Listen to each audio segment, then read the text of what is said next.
Hello everyone! Today we're going to learn about flowcharts. A flowchart is like a map that shows us how to do something step by step. Each shape has a special meaning, and together they tell a story of how a process works. We always begin with the start symbol. It's an oval shape, and it tells us where the process begins. Next comes the process step. This is a rectangle, and it shows the action we need to do. For example, boil water or brush teeth. The input-output step is a parallelogram. It shows when information goes in or comes out.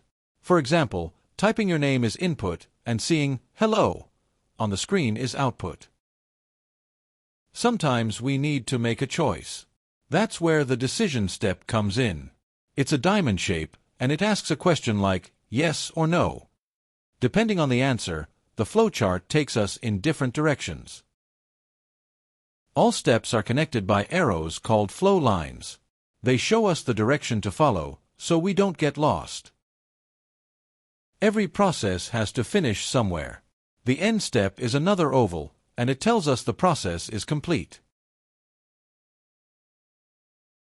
Let's see a real example.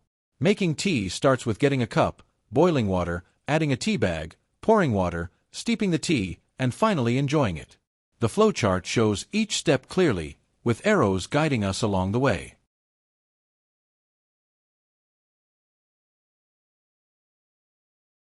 Some of the benefits of using a flowchart are: 1.